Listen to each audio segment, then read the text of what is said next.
schools e-learning portal on the subject economics SS3. Remember in the past we dealt with elasticity, all types of elasticity, both demand, supply, cross, and everything. We went through the past questions. Today we want to talk on the next topic, which is taxation.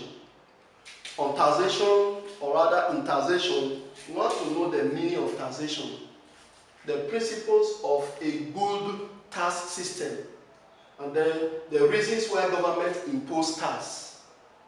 We want to, after that, know the types of tax that exist, then the merits and demerits of direct taxation, because we have, and then the merits and merits of indirect tax, and then the system of taxation generally. Then we end by talking about the incidence of taxation. Please, SS3, these topics, these subtopics are important. These are exam questions over the years. These subtopics are exam questions. They are SSC focused subtopics. So pay key attention as we go through. What is taxation? Taxation is not the same thing as tax. Taxation, we can see it as an act or method of imposing a compulsory levy. It's an action, it's an act, or is a method of imposing a compulsory levy by the government or its agents, which we call agency or its agency, on individuals, institutions, or organizations. So the method of imposing compulsory levy by the government or its agencies on individuals, institutions, or organizations, that's what we call taxation. That's what we call taxation. Now, what are the principles of a good tax? Taxation can either be good or bad. You can say a tax system is good or is bad. What can inform us to make such statements? Whatever can make us to say a particular tax system is good or wrong or bad, rather, whatever makes a tax system to be good or bad that is what we call the principles. The principles of good tax system. Number one, for any tax system to be positive, or rather to be good, the tax system must be equitable. That means it must be a tax that the people have the ability to pay. Any tax that the government bring up that the people don't have the ability to pay, we say it's not equitable. And for that reason, that taxing system is faulty. It is bad. So equitable. Number two principle for good taxation, we have sanctity. The taxing system must be the one that everybody, that is clear. The way it is done, it is clear to everybody. Everybody understands it. The payers knows it. The payers understands it. It must be set, the price to be paid. The amount of money to be paid for the tax. How is to be paid? When it should be paid? Everything. If it is certain, if it is clear to the people, then we say certainty is there. And certainty, therefore, that is an attribute of a good tax system. Okay?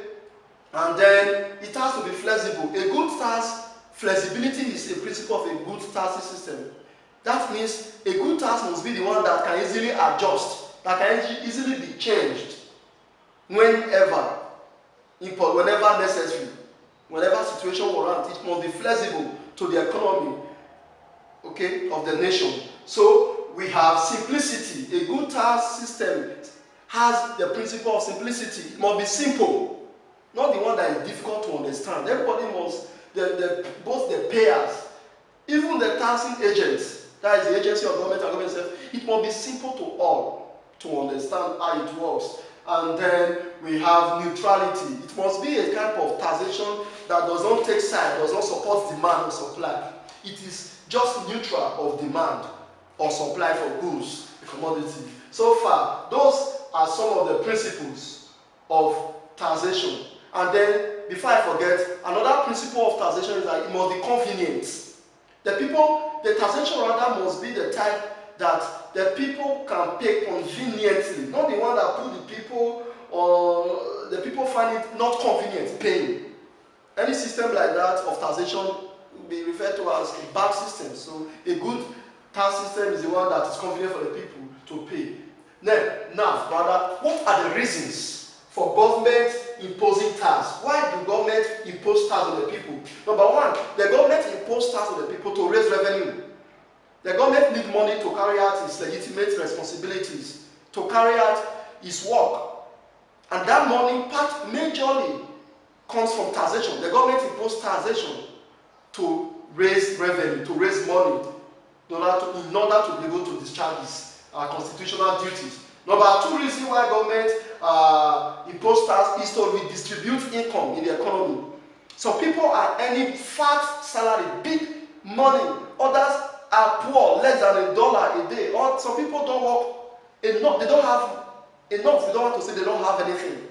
Okay, when government imposes taxation such as progressive taxation, where you pay more if you are earning more and you pay less if you are earning less, that type of taxation system helps to redistribute, like reshare, remove some from the wealthy ones, give to the government. From there, government is able to use such amount to invest. To bring up social facilities, all right, which benefit the ones that does not have enough, and everybody generally. So the government imposes taxation also to to redistribute income. That's what I just explained. To discourage production of harmful goods is another reason why government imposes taxation. Those goods that are bad, harmful to health, like alcohol, like cigarettes, government imposes high taxation on them to discourage the producers from continuing the production because they are harmful to health and harmful to people. So government imposes taxation to discourage the production of such goods. Another purpose for production, another reason why government imposes taxation is to discourage consumption of such harmful goods. When government increases the taxation of those harmful goods, those producers in turn raises the price of such harmful goods. So those that does not have enough money will end up not buying it. In the consequence, more people will stop buying such goods. It discourages people from consuming such harmful goods. Government does so. Now, government also do so to control inflation in the society. Government raises taxation. When money is too much in society, we say that is inflation. Government raises the tax level in order to remove some of the money from circulation. So government raises taxation, imposes taxation to reduce the tax level, to reduce the tax, to control inflation in the society. Government also imposes tax to prevent dumping, to prevent the country from being dumping site. Dumping is an economic term that explains selling of a commodity less than the price that it is sold in the country where it is produced. So government imposes taxation in order to discourage dumping of commodities. Government imposes tax in order, at times, for retaliatory purpose. A particular country did it to my country. Our country as government, we must pay back. Government at times raise tax on such countries or commodities coming from such countries. These are some of the reasons why government raises or rather imposes taxation. Now, there are different types of taxation.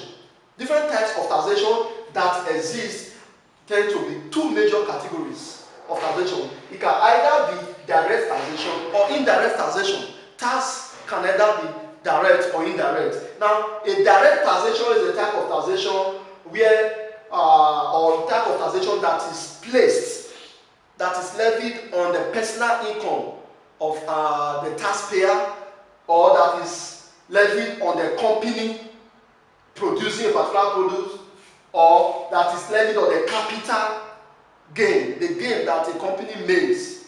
So any tax that is placed on that is levied on the income of an individual, or that is levied on the company, on companies, or that is level. While indirect tax, on the other hand, is the type of taxes that are imposed on goods and services that we purchase, that we subscribe to. For instance, most people don't know that buying things, that the things we buy, that there are taxes imposed on them. You go to buy a detergent, you buy petroleum, you buy even your shirt, whatever you bought, you went to market to buy, there are taxes attached. So we are paying indirectly. We don't know we're paying, you don't know you are paying. That is indirect tax. Taxes that are imposed on goods, services, commodities that we subscribe to. They are referred to as indirect tax. So what are the merits of direct tax? Direct tax is progressive in nature. It's important, it's good, because the more you earn, the more you pay. So it is advantageous, it is progressive in nature. Number two, there is no way, or in other words, it does not lead to inflation. It is non-inflationary. Direct tax does not lead to inflation in most cases. It is rare, although it's possible, but it is rare for direct tax to lead to inflation. It reduces inequality of income. Direct taxes reduces inequality of income, especially that progressive tax. The more you pay, the more you earn. The more you rather earn, the more you pay. So that reduces the gap, the margin, the wealth margin, richest margin. So it reduces inequality of income. It is cheap to collect. It is cheap and easy to collect, as the government collects the tax directly from source, from the companies. It doesn't take them more stress assessing such taxations. So then it is convenient to payers in most cases. Before you collect your salary from source, your employers have removed the little amount of tax. Very convenient to the payers. Does not move them in most cases, does not affect them. But it is also bad. The disadvantages or demerit of direct tax is that it reduces savings. It reduces savings. How much will you now save? Part of your savings has gone for tax, so your savings has gone down, has reduced. Then it discourages investment, because if savings is low, investment is low. It's your savings that you use to invest. So investment is discouraged because of taxation, that direct taxation. Then it is prone to evasion. Some companies lie. Some people don't quote the exact money that they collect, that they make as profits or salary. So that on its own does not enable government to get all the amount of money we have got from tax. And some of them completely dodge the tax, they don't even pay. That's tax evasion. So it encourages, it is prone rather to tax evasion. And then it is not really encouraging to hard work. In other words, it discourages hard work. Since you are working, the more you work, the more tax they collect from you. So people will be comfortable remaining their level of earning, so that they will not pay more to the government. It discourages hard work. And then it reduces purchasing power of people. Some of the money that would have given you ability to buy more things have been removed by government as taxation. So it reduces purchasing power. Indirect taxation, on the other hand, has disadvantages. Number one is advantage. Number one, government get revenue from it. Government revenue, give government money, that's an advantage. Number two, it protects infant industry. Indirect taxation, government can decide to tax those heavily, fully established companies, may tax them more than the industry that is just coming up. The company that is just coming up that has not been fully established, that are not fully stabilized, is called infant industry. So taxation can protect infant industry. Government can tax the fully established industry more than the infant ones. That is an advantage. And then number two, it also, by doing so, rather, let me talk again on that infant industry, protect infant industry. By government doing so, it encourages infant industry to be fully established. Okay, it reduces the competition and make the infant industry to come up quickly to compete with the standard ones. And the government can check import of harmful goods through that imposition of taxation, raising the import duties, making it very high. So importation of such harmful goods are discouraged.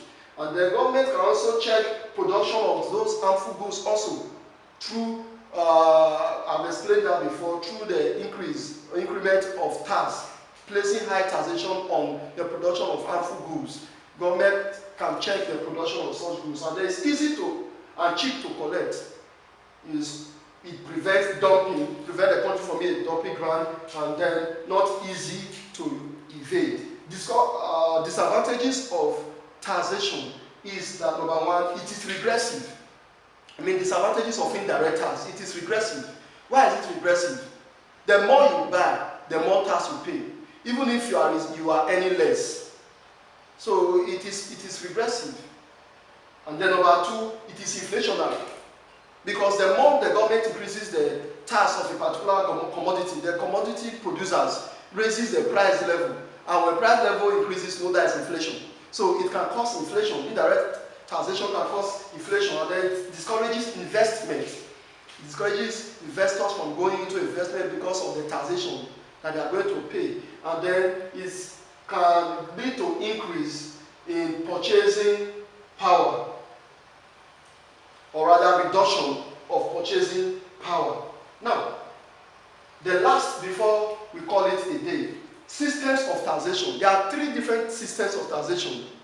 Systems of taxation, we have progressive taxation, we have regressive taxation, and we have the normal proportional taxation. The progressive taxation is a type of taxation in which an individual pays more tax if he receives more. In other words, it's a type of system of taxation where the workers, the taxpayers, pay more if you earn more, where the salary or the outcome, the salary, the income rather, an individual receives determines the tax rate that he pays. As the salary, the income increases, the rate of tax increases. That type of system where as the salary or income increases, the rate of tax the individual pays increases, that system is called the progressive taxation.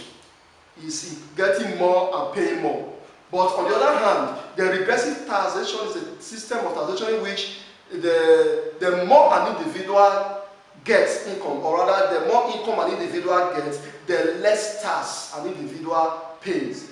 In other words, the less money you make as income, the more tax you pay. That is called a regressive system. That type of taxation is called regressive tax system. And then we have the proportional tax system. Is a type of taxation in which no matter, regardless of the amount of money or income you receive, you pay the same amount or the same rate of taxation. Where the same rate of taxation is used to tax both the highly income person, the person that receives high income, and the ones that receive low income. We say that type of system is called proportional tax system. Now, before we go, the incidence of taxation. Let's talk about where the burden of tax payment lies. Who bears the burden of tax payment? Who bears the burden, the ultimate burden? Who bears the load? That is what incidence of taxation is talking about. Now, take this is very important. When demand is perfectly inelastic, please. When demand is perfectly inelastic, then the consumers bear the incidence of taxation, or the consumers bears the burden of taxation. When demand is perfectly inelastic, consumers bears what we call the burden of the taxation. Number two, when demand is perfectly elastic, opposite of inelastic, when demand is perfectly elastic, it's then the seller or the producer that bears the burden of taxation. But when demand is fairly elastic, both the consumer and the producer bears the burden of taxation. But when demand is unitary, then the producer and the consumer will bear the burden of the taxation equally.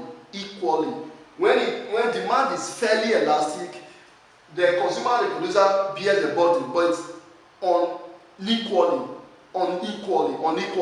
But when demand is unitary, then the producer and the consumer bears the burden of the tax equally. These are the little we can say about taxation for the now. Meanwhile, ensure you try your hands on this topic to practice as an exercise. 1993 question 7, go back at the systems of taxation. For your examination purpose, different graphs are used to represent the systems of taxation. Number one, I told you we have progressive taxation. In most cases, progressive taxation has a curve like this. And this, why this is in most cases how the taxation, the progressive taxation look like. Okay? Then this is always the tax rate. The axis for the tax rate. Why this is the axis for the income? For the income. So this is how the curve for progressive taxation look like, because at any particular time, as income is increasing, the tax rate is increasing. So the curve is going up this way. Then we have, this one is progressive tax. This one is, you can call this is progressive. Progressive tax. Progressive tax curve. Then, on the other hand, we have the regressive tax. The regressive tax curve is like this. The regressive tax curve is like this. It comes like this. Why this is the tax rate axis. The tax rate axis. Why this is the tax rate axis. This is the income axis. So this one is the regressive. The regressive tax curve. The regressive tax curve. And then the last one, the proportional tax curve, is always like this. The proportional, please ensure you see what you are writing. The proportional tax curve is always this origin. Is always like this. Proportional tax curve. Why this is the income axis. This is the income axis. Why this is the tax rate. So this one is proportional. The proportional tax curve. Yes, so please take a look at what we've done today. Remember not to forget. Until next time we meet on this platform, take this your practice exercise, 1993 question 7, 1995 question 5, 2000 question 10, 2000, the year 2002 question 8, the year 2005 question 10, and then the year 2018 question 8. Until next time on this platform, if God permits, remain good. Thank you.